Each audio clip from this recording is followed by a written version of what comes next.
Welcome to Revolutionize Your Retirement Radio, bringing you insights and strategies to help you create a magnificent and fulfilling second half of life.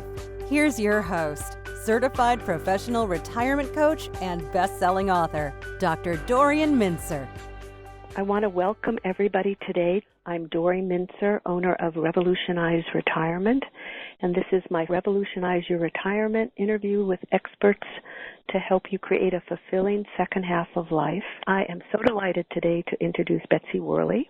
Betsy is Executive Director of the Transition Network, and she's really actually an incredibly wonderful role model for Encore career. She joined the Transition Network in 2005 after spending 26 years for-profit sector. It's a tongue twister, the for-profit sector, first as a corporate lawyer and then leading business projects at J.P. Morgan Chase. Her volunteer service as president of the Financial Women's Association was the catalyst for her decision to pursue a nonprofit job. And she's also very active at Brooke College's Executives on Campus program as a mentor. She's a regular speaker on transitioning to the nonprofit sector and career transitions in general. Her transition story is featured in a book called What's Next? How to Follow Your Passions to a Fantastic and Fulfilling New Career, which is written by Carrie Hannon, and Carrie is AARP's job expert. And she's also featured in The Big Shift by Mark Friedman, who's founder and CEO of Encore.org. Betsy, I'm so delighted that you are here. And today, Betsy's going to be talking about the Caring Collaborative, transforming community goodwill into practical help. I wonder if you could start off. Not everybody on the call probably knows about the Transition Network, so this might be a great opportunity to start out by just explaining a little of what your organization's all about. Absolutely, Dory, and thank you so much. I am a huge fan of your series and really congratulate you on bringing so much important information and stimulating ideas to your audience, and really a lot of things that people can hear, can take away, and can figure out, how does this work in my own life? So thank you. I'm delighted to be here. And in today's program, I'll start by talking about the Transition Network and then about the Caring Collaborative. And as all of you listen in on the phone, part of what I certainly want to do is to help you figure out, how can I take the sort of the kernel of what the Transition Network and the Caring Collaborative are about and bring that into situations in your own life, because this is really all about revolutionizing your retirement. The Transition Network is an organization that so much reflects the Encore movement. Actually, it was born we all were stardust swirling around, and the Transition Network was one of the organizations that coalesced out of that stardust in the late 90s and the year 2000. Our founders were two women who were looking ahead, were in jobs where they felt it's time for a change, looked ahead, said, retirement feels like a big empty space, but we're probably going to live to be 90 at least, so we need to figure out how we are going to use these bonus decades to best effect. So they naturally did what women do so well, which is to say, we can't be the only two women in New York City who are thinking about these issues. So our founders each invited 5 friends, and it really was that group of 12 women in a New York City living room in the year 2000 who started a conversation about life after your main career, and that has grown into the Transition Network. And first, we deal with many different kinds of transitions, certainly work, but other kinds of transitions. We've also grown, as I think Dory's series makes it very clear, this is such an important topic. So the Transition Network has grown to have 12 chapters nationwide. We have a community of 9,000 women across the country, and we offer programs, so speakers on many different topics, transition and special interest groups. So that's where you are spending time with people up close, volunteer activities, and certainly the Caring Collaborative, which is very much an outgrowth of the network that we built, and this group of very positive, can-do, let's see what has to get done and figure out how to do it, women whom we attract. And one thing I wanted to mention, the Transition Network is, our focus is women, and that was the decision of the founders, but certainly the Caring Collaborative is a program that applies to men, women, and men, and could certainly apply intergenerationally as well. And then one other thing I wanted to mention, the Transition Network, you may be thinking about what are the demographics of the group. The median age is about 62, and about half our members are single, half are partnered, and about 70% have children. So it's a group where certainly the mix you would expect of married, partnered, and single women and people with children. So I think it really reflects life as we know it today as we look around at all of our friends. So that's the Transition Network. But now we're going to do a deep dive into the Caring Collaborative, again, a program that transforms this community goodwill into very practical help. Before you go on to that, just one other comment I wanted to make, because it's a wonderful organization, and as Betsy mentioned, there are 12 chapters, but if you're in an area where there's not a chapter, there's still a benefit of joining, because there often are peer groups that can be on the phone too, and maybe at a later point Betsy can mention it, but it's really a wonderful organization. So I just wanted to put my 2 cents in. I'm in an area where there is now developing a chapter, but I've been a national member up until the chapter's developing. So I would encourage people to explore it. And I was so pleased that you said, Betsy, about that what you're going to be talking about, the Caring Collaborative, really is replicable and applicable for men, for intergenerational, wherever you are. All right, now let's do the deep dive you were talking about. Very good, very good. In any organization, certainly the success of an organization really depends on having some visionaries, and the co-founders of the Transition Network certainly fit that category. They are people who can look at something in their own lives and say, this is an issue for the larger society. This is not just my issue, but this is a big issue.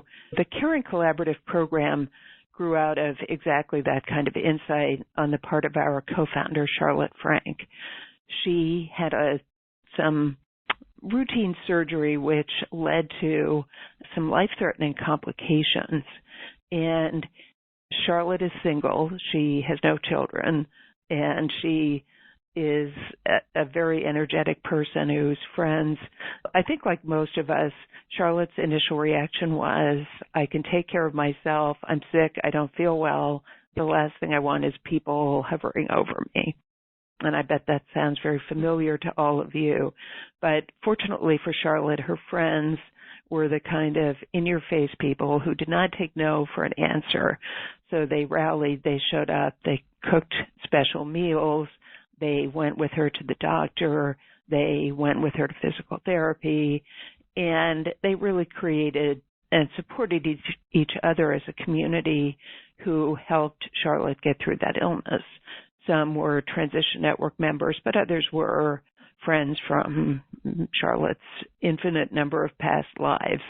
As Charlotte recovered and started to feel better and really reflect on the experience that she had, her first aha moment was, thank goodness for my friends who didn't take no for an answer.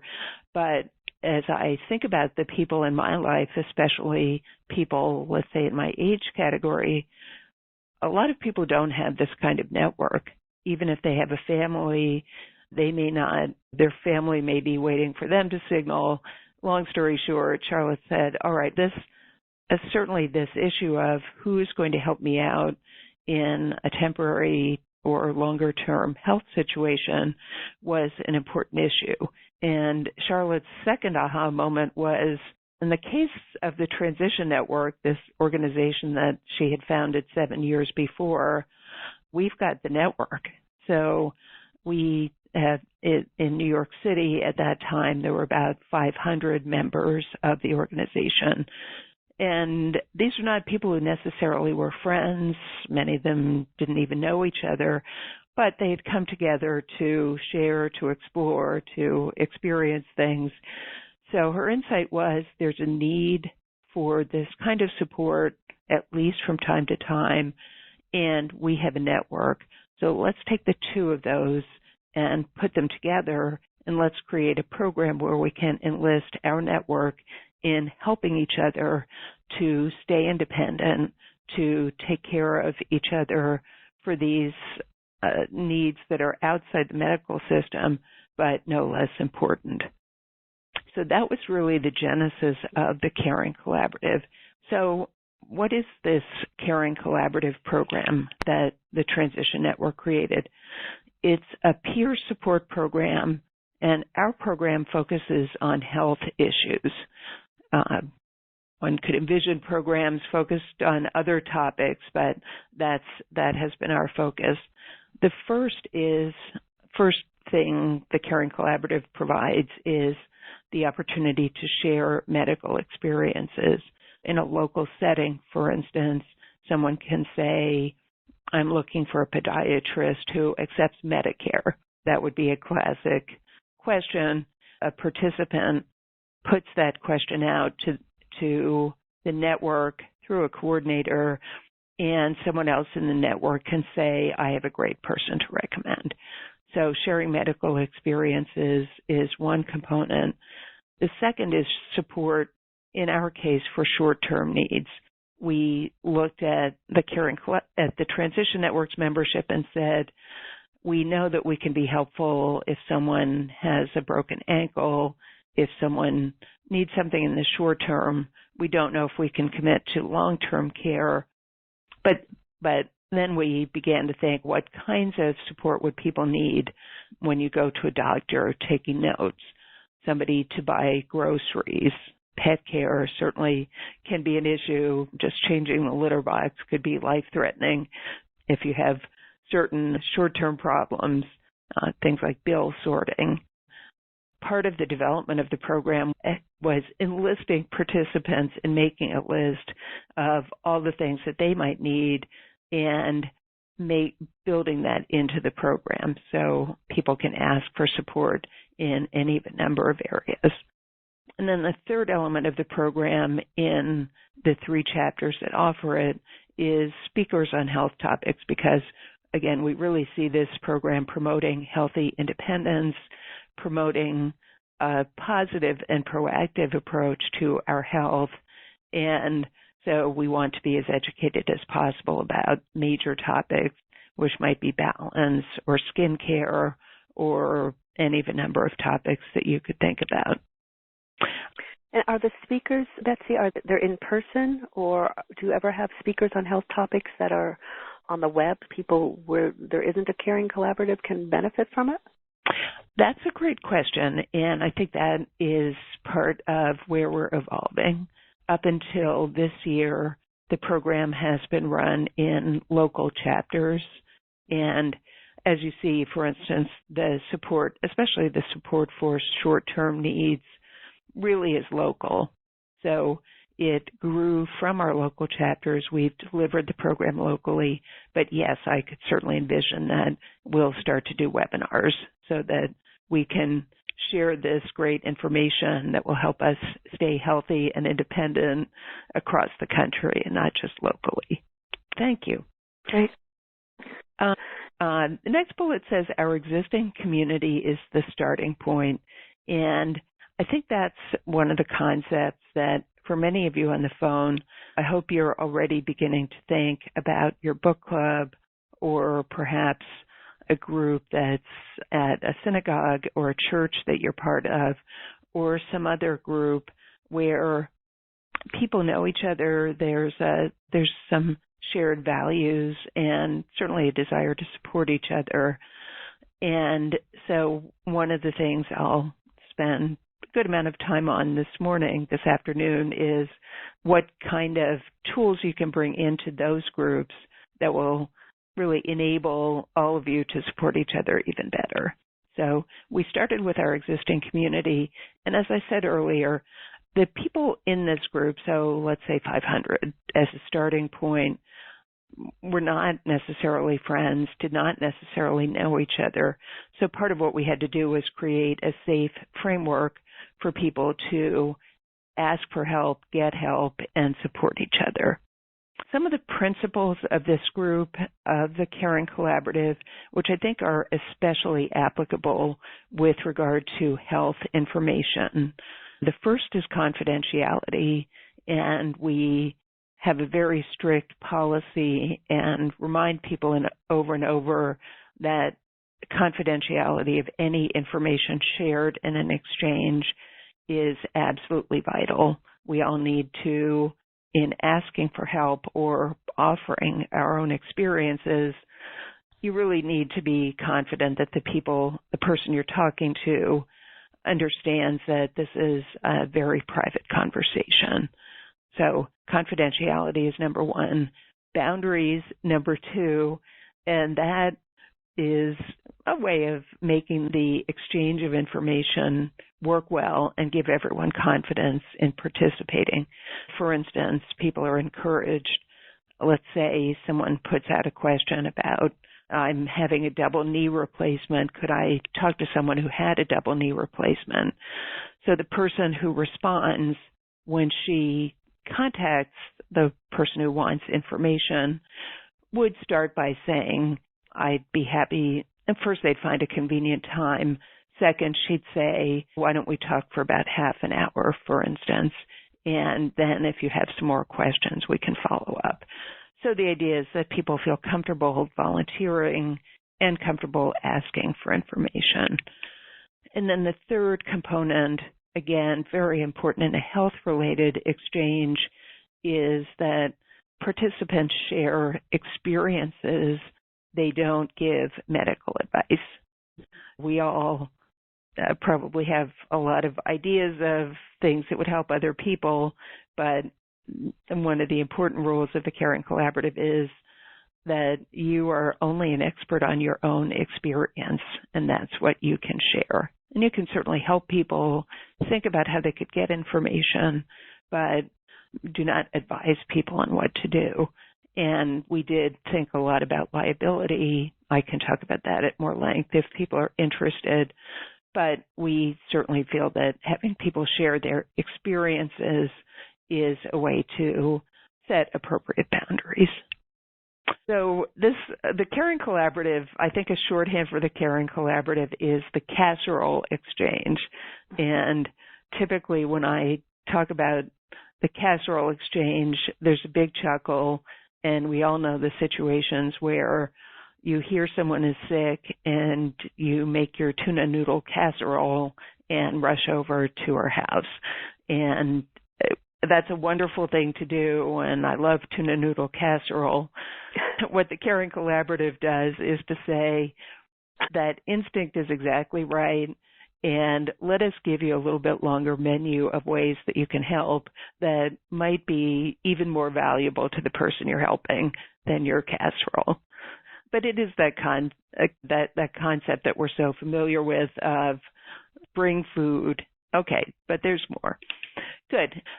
Many of you, and I bet a lot of people on this call, are familiar with the Village movement, which is a community-based effort to help people remain in their homes, to provide services and support for people.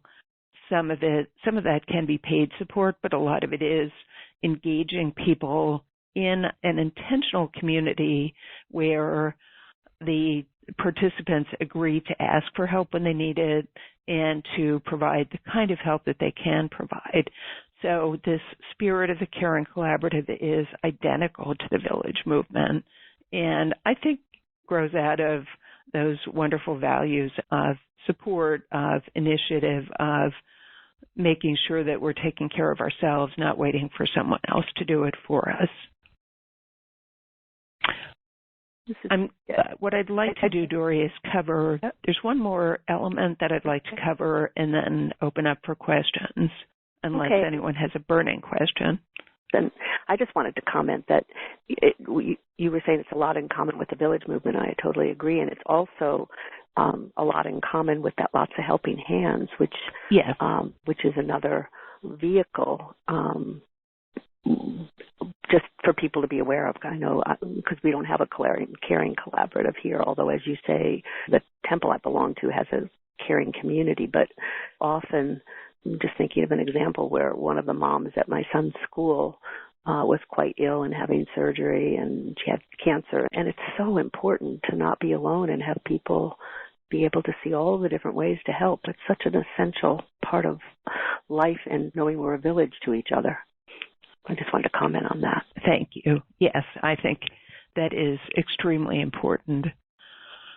And then after 5 years of offering the local program with information, with support services, and with speakers, the Transition Network looked at the Caring Collaborative program, looked at the fact that we had grown to 12 chapters, to people in pretty much every state, and said, we'd love to take the benefit of this program and see what we could do nationally that doesn't require a lot of people in a local area.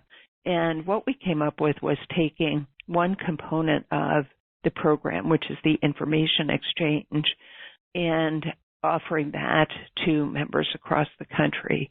We've just launched the National Member Information Exchange, or MIX, and that, again, taps into the member network to share personal health experiences.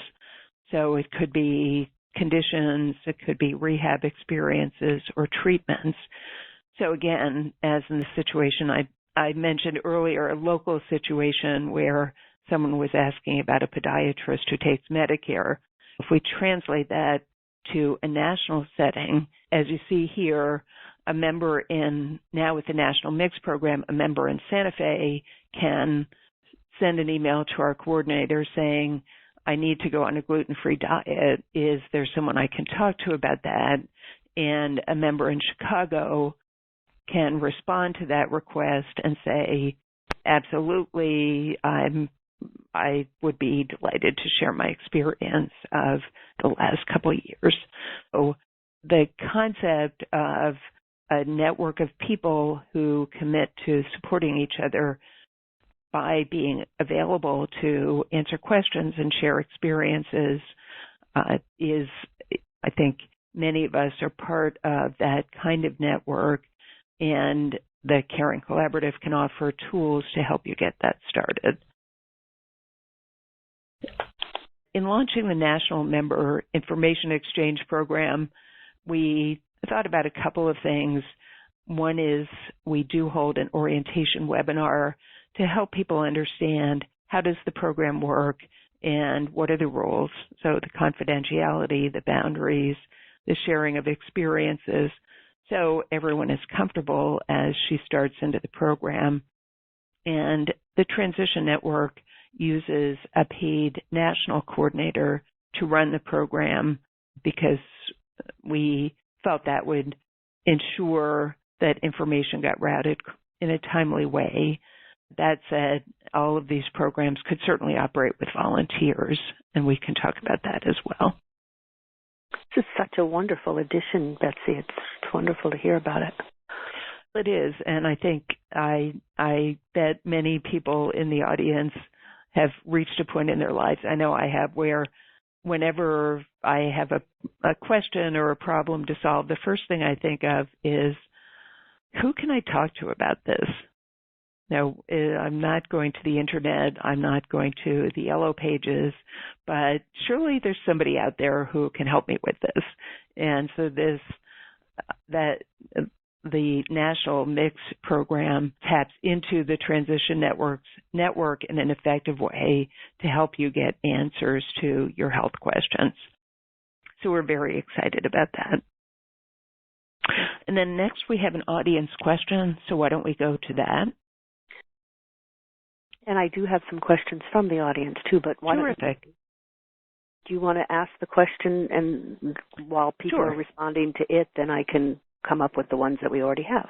Absolutely. So the question is, are you a member of a group that could benefit from some of the caring collaborative tools?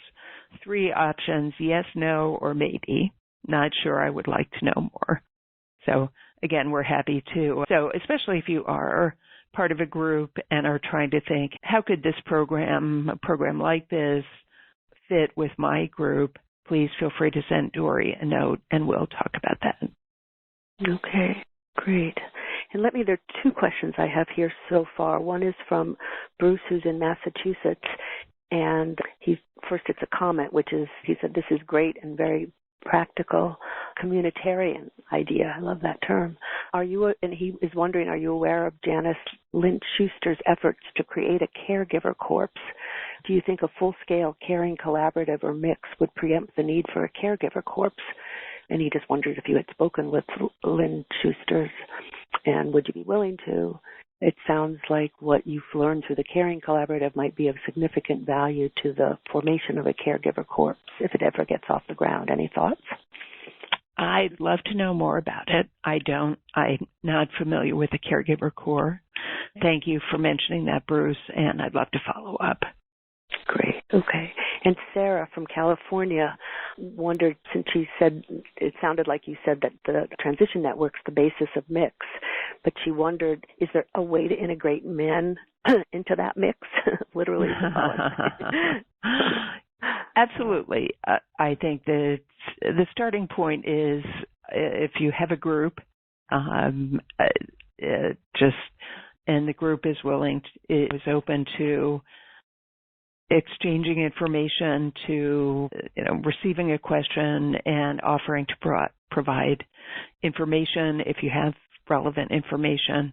That's really all it takes. I think a co-ed group, or a men's group for that matter, if there's an alumni association, for instance, could work very well. Oh, what a good idea. And Sarah, again, from California, responded to your question of, are you a member of a group that could benefit from a caring collaborative? And she says, absolutely, yes, that it would be extremely useful for groups of solo agers, those without adult children, which is an area that Sarah's quite involved with. Terrific. Sarah, sounds like we should connect directly, and I'd love to talk more. And the Transition Network has a longstanding caring collaborative group in the East Bay, and I know they'd also be delighted to talk to you about their activities and share experiences with you. It's great. The networking is already starting. I would expect nothing less on your call, Dory.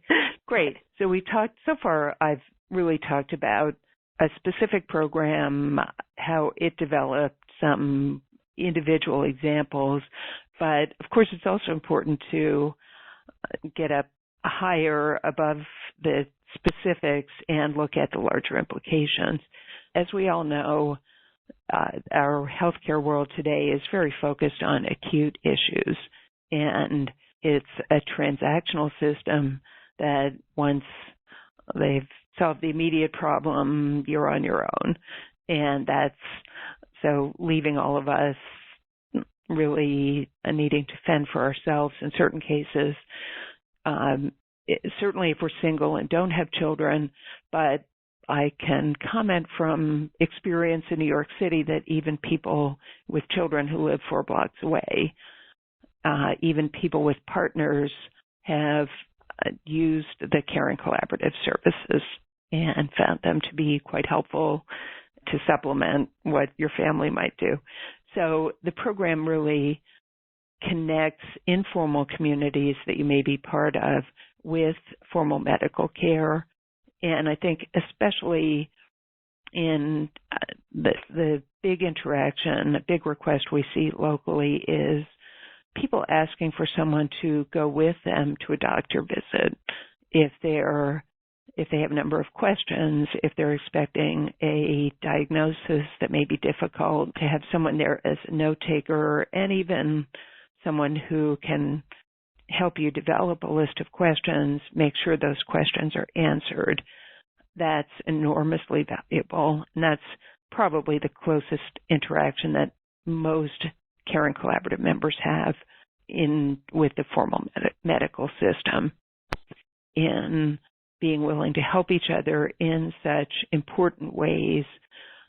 People build bonds with each other, and that, as we all know, has great health outcomes and certainly combats a sense of isolation and sense of really not knowing who would I call. With the Caring Collaborative program, you know how you would start to get help. A little bit on how to get started, and one of the great accomplishments of the Caring Collaborative in its early days was getting funding from the New York State Health Foundation, and that allowed the program to develop, not only to do a pilot, but to develop 3 manuals, and those manuals are available at no charge at the ttncaringcollaborative.org link on the website.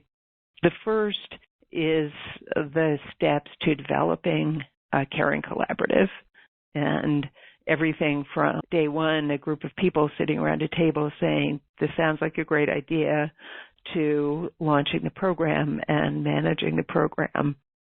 And then we've developed 2 other manuals. One is on creating a vertical village. And as the program launched in a very urban area where we can live in buildings with a couple thousand people. And so Charlotte Frank lives in that kind of a building. And so she helped to create a guide that said, let's put the transition network to one side. We have our own built-in community with a staff, with neighbors. Let's create the tools that would allow us to help each other. So we are a community. Let's enable each other as a community. And then the third is what to know when you go to the hospital. And I think that's a great general reference. Always a stressful period with many unknowns. The more information you have, the better. Such great resources. And it's just interestingly, I just recently was talking with somebody who's in New York who's creating a vertical village in her apartment building, and it makes it intergenerational, and she's in a co-op and seeing who's interested or not and really trying to set up this kind of caregiving. I'm going to make sure she knows about this resource. She probably does, but she might not. So I'm going to. That's terrific. And again, I think that shows the idea of we have a community of some kind. This program gives you tools and ideas and ways to support each other, and even things like an agreement that people can use about what they're committing to, orientation materials. So it can spin off into many directions. I have an infant and I need to go to the grocery store. Can I be comfortable inviting a neighbor to come in for half an hour while I go to the grocery store? Amen. So that's great. Yeah. The New York City pilot and results. And I'm going back to the beginning because, again, I think the wheels probably are turning for a number of you. So how did this actually get started? Charlotte had her illness and then her important insights, but then it had to come to concrete, practical life from there. So she began by putting a group together and holding focus groups. And again, this is all in the How to Create a Caring Collaborative manual. So there are a couple of scenarios presented to those focus groups. One example was if you broke your wrist, what kind of support would you need? And it had a list of different potential kinds of support. And then who would you ask to provide that support?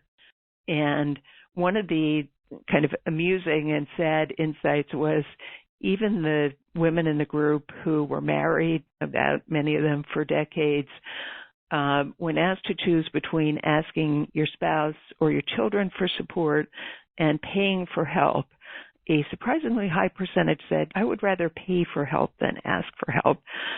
So we said, all right, we now understand that getting people to ask for help is going to be one of the going in challenges that we need to think about. And that's an important insight because you can get a group together, you can have people be excited about supporting each other, but what really makes it work is that people actually ask for help. And so there's some ways that we address that. As I mentioned, the manuals that were developed thanks to the New York State Health Foundation talk about all these issues and how to get started, how to get people started asking for help. And in the New York City situation, again, that was 2007, and that was at a time when time banking was, I think, really becoming a very popular, intriguing idea for a lot of people. So we built that into the first pilot for the Caring Collaborative, the idea that people would get credit if they asked for help, and they would get credit certainly if they volunteered. And we did find in the early stages that giving people credit if they asked for help was one way to overcome that barrier of, I wouldn't ask someone I don't even know to help me, because people could see with the time bank that they were part of a community and that their asking for help actually made the whole thing work. So that did overcome that reluctance of people to ask for help and got things rolling. Then what happened was the New York City group also created neighborhood groups that meet regularly, say with 15 people, as people got to know each other locally and form true friendships. The idea of having to report and count time in a time bank started to become very cumbersome. But we found, at least in a fairly large group, that was a helpful way to overcome the initial reluctance for people to say, could someone come over at 4:30 and bring groceries? And here's my grocery list. Mm-hmm. I have an audience question coming up next. Okay. And, of course, I'm happy to take general questions. The audience question is, to the extent that any of you are thinking about a program with a group that you may be part of, are you interested in a little more, and having me flesh out the time banking concept a little more? I haven't heard from anybody on that yet, but I think that would be great if you could flesh it out a little bit more. Sure. The one other comment that is also from Bruce, so it's a little off track of this, but just to mention that he thought it might be worth mentioning too that separate from the Transition Network, the Life Planning Network has a relatively new book called Live Smart After 50, and there's a chapter in particular that has great help for caregivers. He just wanted to mention that to any of the listeners in case you're interested in an additional resource. Thank you. That's wonderful. And I think the more we can share resources and make people aware of all the resources, the better off we'll be. Bruce, thank you for bringing in other wonderful books and organizations to this discussion. And I can just tell you there are a few people who've responded and said, yes, please flesh out more details on time banking. Okay. Time banking has, I guess I'd say, really three pieces. The first piece, which is dry and seemingly uninteresting, is some tool that allows you to track the time. And that could be as simple as a spreadsheet for a small group, or it could be something significantly more elaborate. There are some commercial time banking systems on the market, and so I think that's a whole topic in itself, and I would encourage anyone to go to some websites, ideally have someone with a little bit of technical sense be part of that discussion.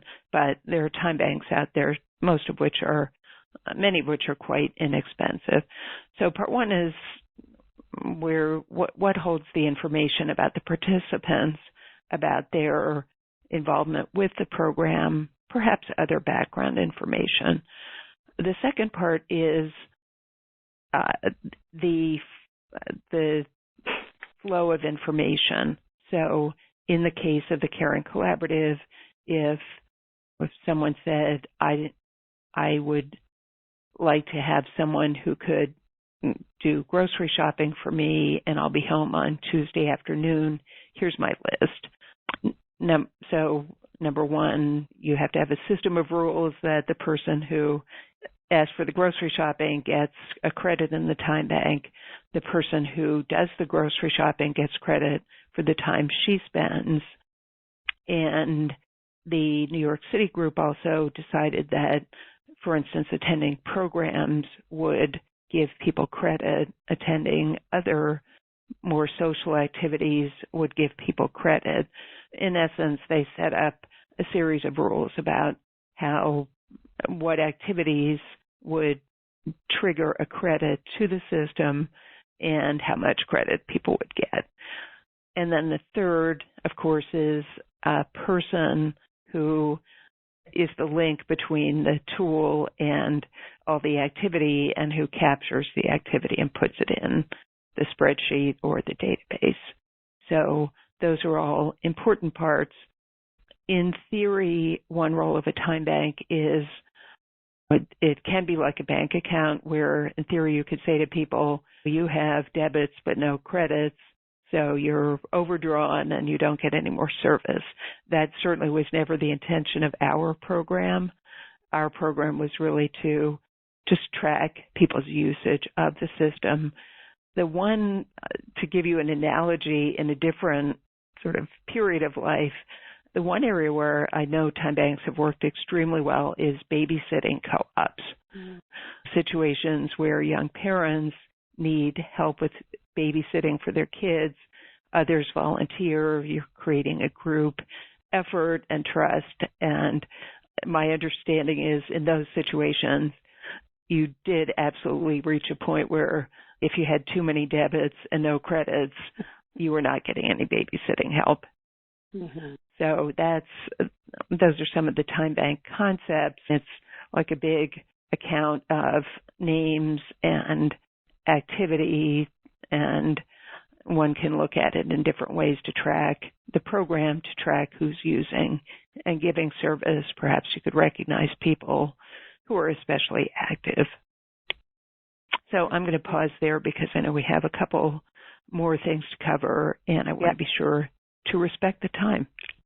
And let me just real quickly, though, just a comment from Carol, who's in Long Island, and she's somebody who's part of the Transition Network, and she just wanted to comment that they started out in Long Island with a time bank, but found that people were interested in helping without getting credit. And they kept being asked, do we have to bank time to use time? And they were told, of course not, but we'd expect you to give back when you can. And somehow that seemed to work. So I just wanted to share that. That was an experience from starting with a time bank and then deciding, or the group deciding that they didn't need it or want it. Just wanted to throw that in. Yes, that's great. And kudos to Carol. She has led that program for 5 years, and she's also a great resource. Why don't we go on to the New York City program today, and I'm just going to give you a quick snapshot. Today, the New York City group has about 250 participants. It does have a paid coordinator because that becomes a pretty high volume of people to bring on and manage. And across the group, we get about 400 service requests a year. So that equates to several between service and information requests a week. And so it's certainly, we are constantly reminded that we're part of the program. We can offer to do something if we have the time or the experience to share, but it's not an overwhelming program. And that started with a time bank. It's no longer in use. One of the things, I think a big lesson from New York City is with a relatively healthy audience, you need to keep reminding people that they're part of the group in many different ways, including programs and communications, newsletters, so that people remember, yes, I did sign up for this, and I'm glad I'm part of it. It's like an insurance policy that I hope I don't have to use, but I know it's there. And then moving on, our Long Island and East Bay programs. So we have two other programs, and I think a great element of the Transition Network Caring Collaborative is New York City is very vertical and dense. Long Island and the East Bay in San Francisco are the opposite. So they're very horizontal, and those have smaller groups of people. They're run by volunteers, and each one demonstrates that with a group of people who are committed to each other in a reasonable geographic area, this program can work very well. And they all use the same tools, they use the same framework, but the day-to-day experience is different. And I'm going to close with some lessons from our learning, but we're going to go to 4 years later, we've learned. First, that once you have an existing community, the Caring Collaborative offers great ways for people to help each other. And we talked earlier about the casserole exchange. One of the things you'll see in the PDF is an attachment with a list of different support activities. The second is for local efforts, geography is destiny. And so a group in the East Bay works well within, say, a 20 to 30 mile radius. If people had to support people in San Francisco, that just might not work as a practical matter. But again, we've pulled out the information exchange and made that available nationally. Third lesson is regular reminders about the program, keep people engaged. So they're healthy, they're maybe not hearing much from others. Keep reminding them that it's out there and we welcome your participation. Success is definitely a team effort with a coordinator, with volunteers, creating social activities, the speaker, bringing in speakers, and reminding people about the program. And finally, we would certainly say the time bank is a mixed blessing, can be good to get you off the ground, but that becomes an administrative effort in itself. And Dory, see if we have any final questions. We do. We have one comment first from Victoria, who's part of the New York City Time Bank, and what she commented on was that they found in New York was that the Time Bank ended up, after time, adding a layer of reluctance to ask for help for those who didn't have any credits. And in reality, anyone who asked gets.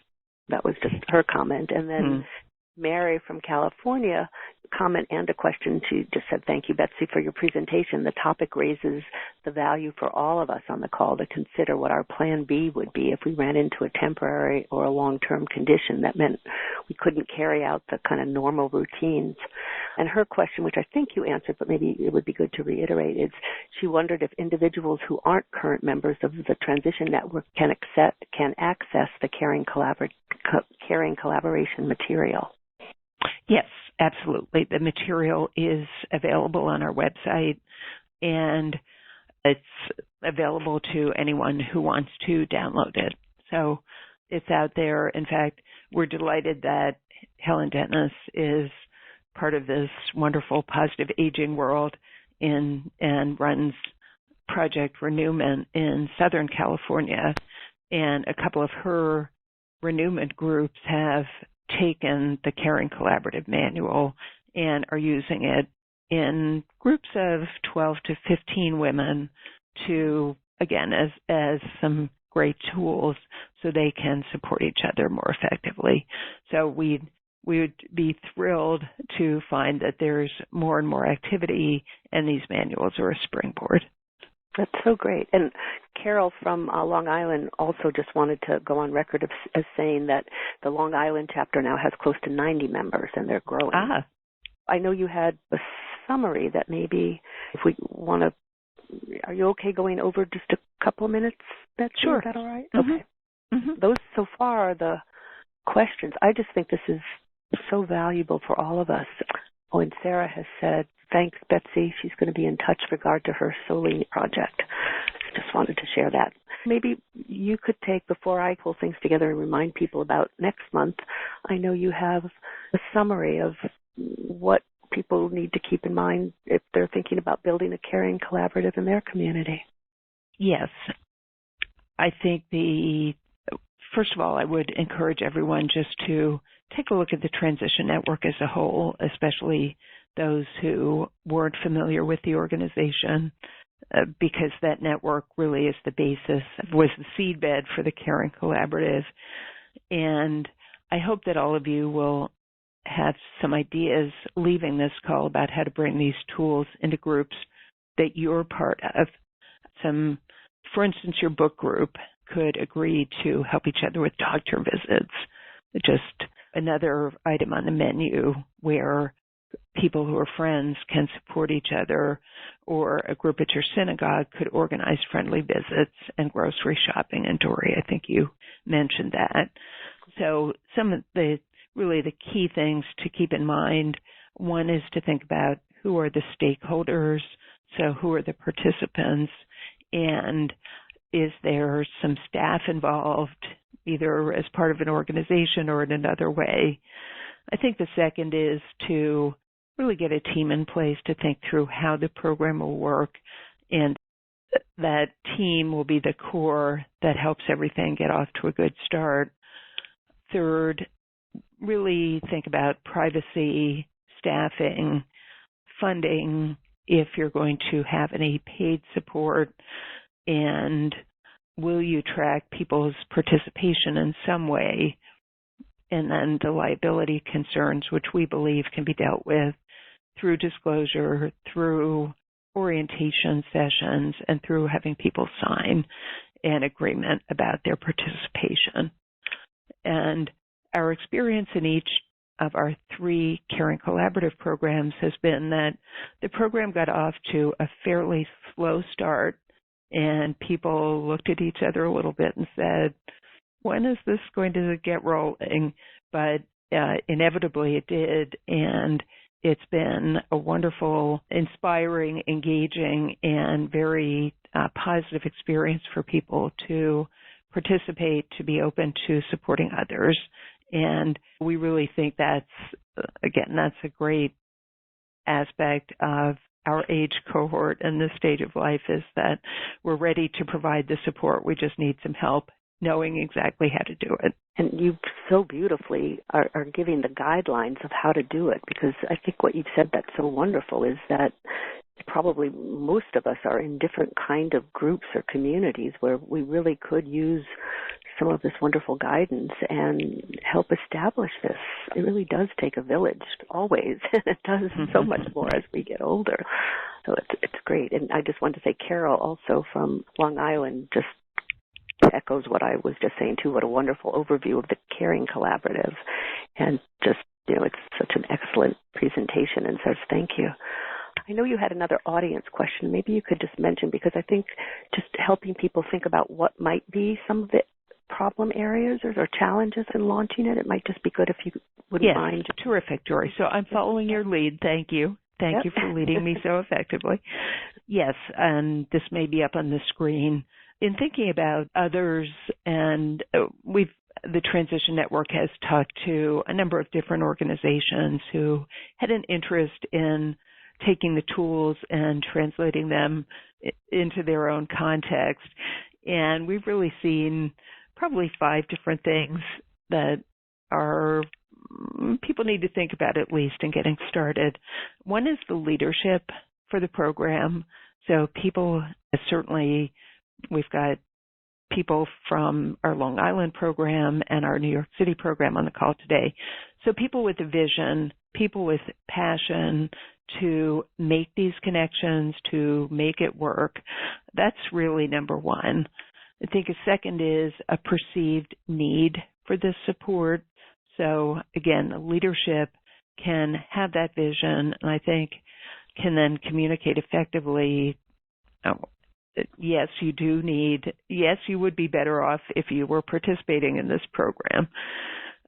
Third is building trust among participants. We've talked about some kinds of groups, for instance, a synagogue, a church, a book group, where there's a good amount of trust. Other groups may be coming together on a different basis. So you need to think about how to engage people in supporting each other, and that may be a situation where understanding and setting boundaries may be a key ingredient to getting a program off the ground. Another factor is geography, and that's especially important for providing personal services, personal support, and the Caring Collaborative has worked best when the people leading the program defined a geographic area, and then as the program grew, the area can grow as well. But it has to be an area that makes sense to the participants.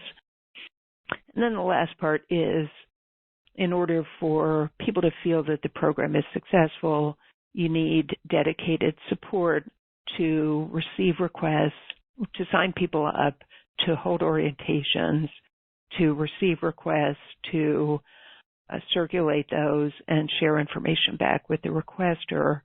So you do need someone who can think through how would that process work and then actually get it going and make sure that it's going smoothly.